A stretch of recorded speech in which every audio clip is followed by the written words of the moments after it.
Bismillah, Assalamualaikum warahmatullahi wabarakatuh. Kami dari kelompok 5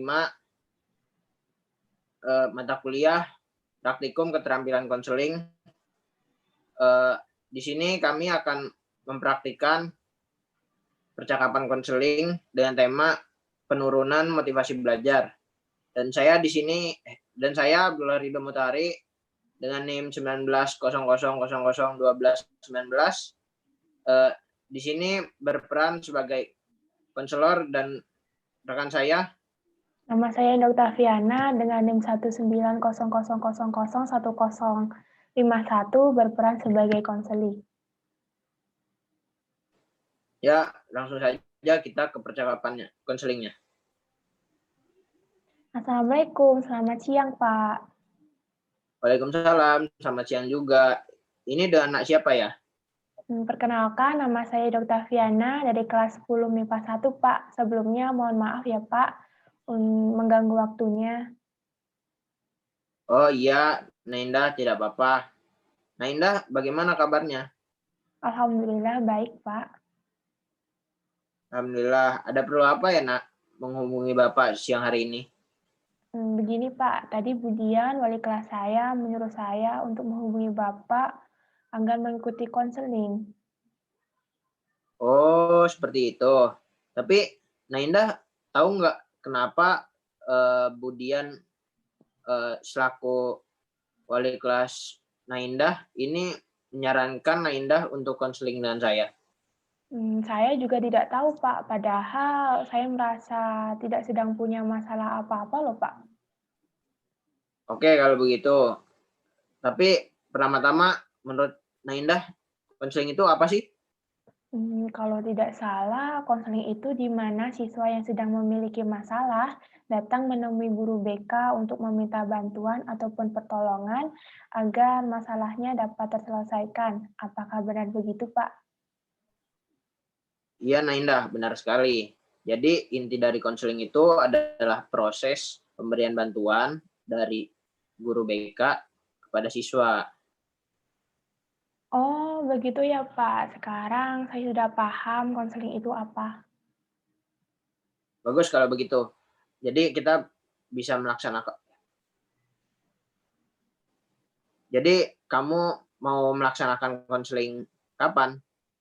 Kalau Hmm. sekarang kan jam pelajaran. Sekarang saja tidak apa-apa, Pak. Kebetulan kelas saya sedang jam kos dan hanya diberikan tugas saja, alhamdulillah. Juga saya sudah mengerjakan tugasnya. Oh, bagus, bagus kalau begitu. Jadi, kita bisa melaksanakan konseling dengan santai ya. Iya, Bapak. Jadi begini, nah, Bapak sebenarnya sudah menerima laporan dari Budian bahwa kamu akhir-akhir ini nilainya banyak yang turun dan juga banyak melamun saat di kelas. Apakah kamu sadar tentang hal ini? Iya, Pak. Saya sadar ke nilai saya akhir-akhir ini banyak yang menurun. Memangnya ada apa, Nak? Apakah ada yang mengganggu pikiranmu akhir-akhir ini? Tidak ada apa-apa, Pak. Kamu Naindah ini mengatakan tidak apa-apa, tapi suara Naindah ini terdengar sedih dan bergetar. Sebenarnya saya sedang kurang bersemangat saja, Pak, untuk mengikuti pelajaran akhir-akhir ini. Loh, memangnya ada apa, Nak? Naindah bisa kok cerita permasalahan Naindah ini pada Bapak. Jangan jangan takut dan jangan ragu. Eh, Bapak akan menjaga rahasianya karena Bapak terikat dengan kode etik guru BK. Sebenarnya 2 pekan lalu saya kehilangan orang yang sangat saya sayangi, Pak, yaitu kakek saya. Setelah meninggalnya kakek, hidup saya terasa hampa sekali karena setiap harinya saya selalu bersama kakek, jadi terasa kosong gitu, Pak. Kakek adalah orang yang selalu berada di sisi saya, selalu mendukung saya dan mau menasihati saya untuk menjadi anak yang baik. Oh, saya turut berduka cita ya, Nak. Nah, Indah pasti saat ini sedang sangat sedih. Bapak pun mungkin jika berada di posisi Naindah sekarang akan mengalami hal yang sama. Iya Bapak, saya sangat sedih atas meninggalnya kakek. Apakah sekarang Naindah sudah mengikhlaskan kepergian kakek? Tentu saja sudah Pak, saya sudah mengikhlaskan kepergian kakek saya. Naindah mengatakan sudah ikhlas, akan tapi mengapa Naindah masih bersedih sampai sekarang? Saya sedih karena merasa telah kehilangan orang yang selalu menjadi motivasi bagi saya terutama dalam belajar, Pak. Apakah yang Naindah maksud ini adalah kakek? Iya benar, Pak, kakek. Naindah bisa cerita nggak ke Bapak secara mendetil mengapa Naindah menjadikan kakek sebagai motivasi belajar bagi Naindah? Saya ingin membuat kakek saya bangga terhadap saya, Pak. Kakek selalu memberikan apresiasi dan terus menyemangati saya ketika saya berhasil maupun gagal dalam sesuatu. Saya merasa sangat senang ketika kakek memberikan apresiasi kepada saya dan apresiasi itu membuat saya menjadi lebih semangat lagi dalam belajar ataupun dengan hal yang lain. Karena apresiasi yang diberikan kakek tidak sebanding dengan apa yang diberikan oleh orang tua saya, Pak. Apakah Naindah memiliki hubungan yang kurang baik dengan orang tua? Iya, Pak. Naindah bisa cerita ke Bapak lagi nggak secara mendetil kenapa hubungan Naindah dengan orang tua Naindah ini kurang baik? Begini Pak, orang tua saya keduanya kan bekerja, jadi mereka sibuk terus, mereka tidak pernah punya waktu untuk saya. Meskipun hari libur pun mereka tetap bekerja di rumah. Saat di rumah juga kami jarang mengobrol satu sama lain. Bahkan mereka tidak pernah bertanya tentang keadaan saya ataupun tentang sekolah saya, Pak. Saya menjadi orang lain di rumah sendiri, Pak. Makanya saya lebih menyukai kakek daripada orang tua saya, Pak. Oh, kelihatannya Naindah kecewa dan kesal dengan orang tua Naindah ya karena mereka selalu sibuk bekerja dan uh, hal tersebut menjadikan perhatian kepada Naindah ini berkurang. Apakah benar begitu? Iya benar Bapak, saya sangat kecewa dengan mereka. Apa orang tua Naindah ini masih memberikan apresiasi terhadap pencapaian keberhasilan Naindah? Masih Pak, tapi ya hanya sekedar memberikan uang ataupun memberikan hadiah saja Pak. Padahal saya tidak memerlukan itu semua. Saya sungguh berpikir orang tua saya sudah melupakan kehadiran saya di dunia ini. Mereka terlalu sibuk dengan dunia mereka masing-masing, Pak. Oh, kamu Naindah berpikir kalau orang tua Naindah ini melupakan Naindah seperti itu. Iya, Pak, benar. Oke, Naindah. Sampai di sini Naindah sudah menceritakan beberapa topik permasalahan yang sedang Naindah alami. Bagaimana jika Naindah memilih salah satu yang menurut Naindah paling penting untuk diselesaikan? Insya Allah akan Bapak bantu. Bagaimana tentang cara menumbuhkan motivasi belajar dulu, Pak, agar nilai-nilai saya lebih baik lagi? Oke, kalau begitu, kalau itu pilihan, ayo kita cari jalan keluarnya bersama ya. Baik, Bapak. Tapi, Pak, bagaimana ya, Pak? Saya bingung. Bingung kenapa, Nak? Ya, saya bingung harus mulai dari mana, Pak. Sepertinya saya juga sudah tertinggal jauh dengan teman-teman, terutama dalam memahami materi pelajaran yang dulu, Pak. Oh, seperti itu.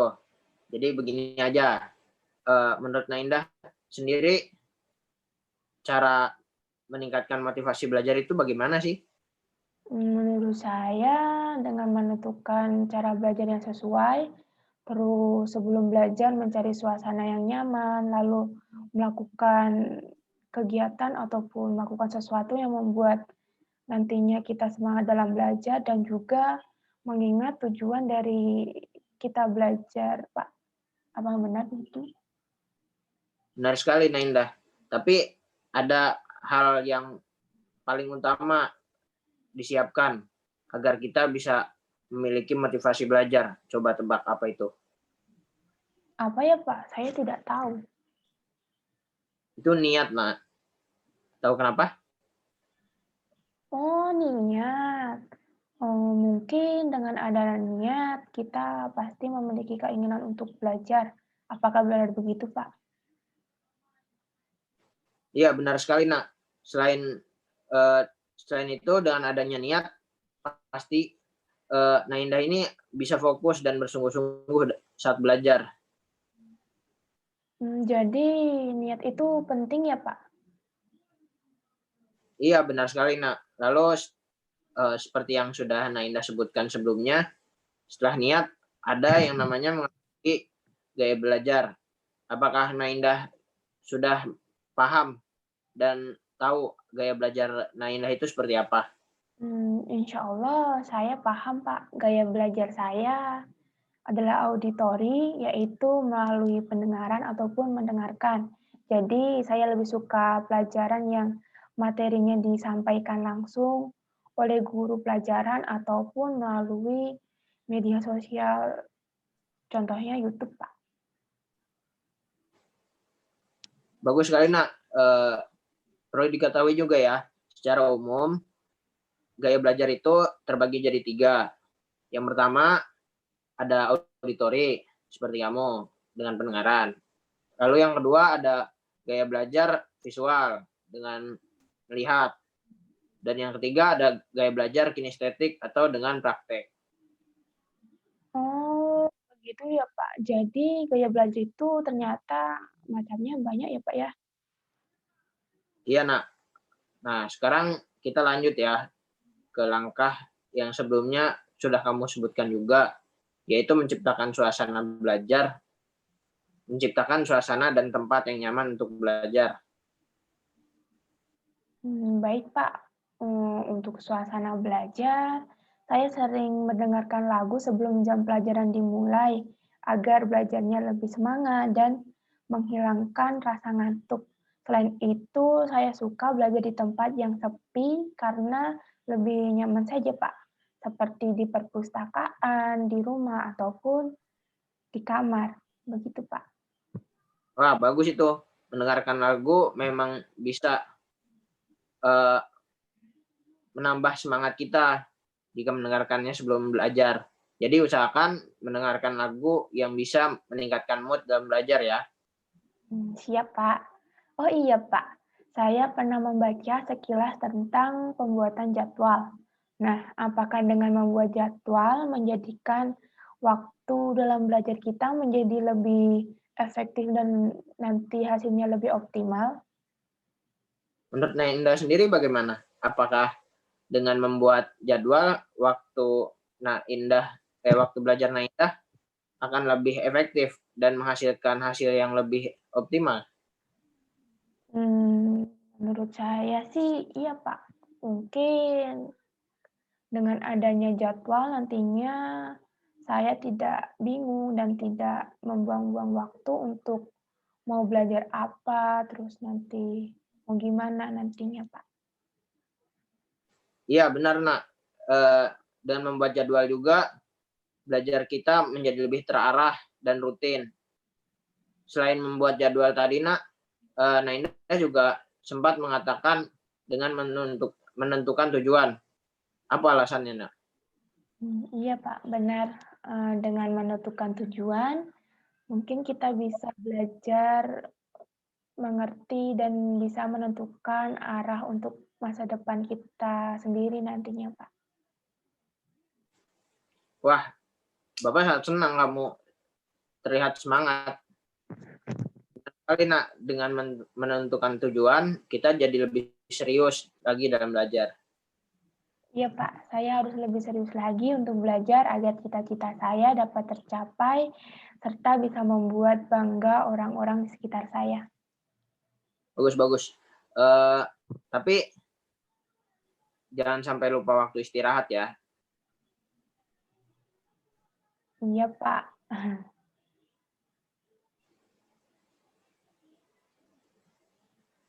Selain itu, belajar terus-menerus tanpa waktu istirahat membuat otak dan tubuh menjadi lelah. Nantinya proses belajar bukannya jadi maksimal, malah tidak efektif. Bukannya materinya masuk, malah materi itu ngerti. Oh, seperti itu ya, Pak? Iya. Lalu, Naindah pernah merasa malas dan bosan nggak ketika belajar? Lalu jika pernah, apa yang Naindah lakukan untuk menghindari hal tersebut?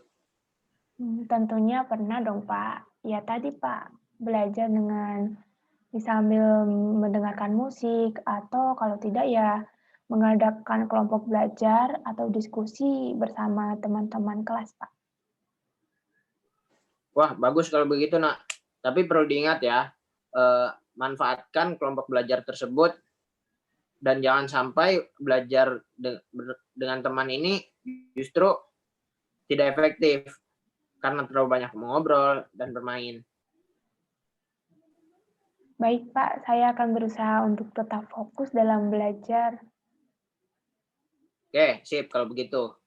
Jadi sampai sini dapat kita simpulkan ya bahwa Naindah ini mengalami penurunan motivasi karena ditinggal oleh kakek 2 pekan lalu. Dan menurut Bapak itu wajar. Jika Bapak berada di posisi Naindah, Bapak pun mungkin akan mengalami hal yang sama dengan Naindah. Iya, Pak, betul. Nah, sekarang bagaimana perasaan Naindah? Alhamdulillah, Pak, sedikit lebih lega. Alhamdulillah kalau begitu. Lalu untuk selanjutnya, kira-kira apa yang Naindah rencanakan setelah selesai pertemuan ini untuk meningkatkan motivasi belajar? Saya akan mencoba semua langkah yang sudah didiskusikan tadi, Pak. Terutama saya akan memperbaiki dan memperkuat semangat dalam belajar, terus juga menyiapkan niat saya untuk mulai belajar lagi, Pak. Bagus sekali, Nak. Usahakan Naindah ini belajar niatkan untuk ibadah ya, supaya kakek Naindah mendapat aliran pahala dari Naindah tanpa mengurangi pahala Naindah sendiri. Oh, seperti itu ya, Pak. Insya Allah saya usahakan agar kakek saya juga bisa mendapatkan pahala melalui saya nantinya, Pak. Oke, sekarang Bapak harap Naindah bisa bersemangat lagi dalam belajar setelah selesai pertemuan ini. Dan juga jika Naindah mengalami galau atau kehilangan semangat lagi, Bapak harap Naindah tidak segan untuk menghubungi Bapak melalui WhatsApp ataupun telepon secara langsung agar kita bisa menentukan jadwal untuk konseling selanjutnya. Baik, Bapak, insya Allah jika saya merasakan hal yang sama lagi, saya akan menghubungi Bapak melalui WhatsApp. Karena jika melalui telepon nantinya, saya khawatir Bapak sedang sibuk dan mungkin malah mengganggu urusan Bapak. Oh iya juga ya. Baik, Bapak, terima kasih banyak atas bantuannya sampai di sini untuk membantu saya menyelesaikan permasalahan saya. Ya, sama-sama. Memang sudah tugas Bapak kok sebagai guru, terutama guru BK, untuk membantu muridnya yang sedang mengalami masalah. Sekali lagi terima kasih banyak ya Pak. Mungkin sampai di sini saja saya izin pamit terlebih dahulu. Assalamualaikum. Ya, waalaikumsalam.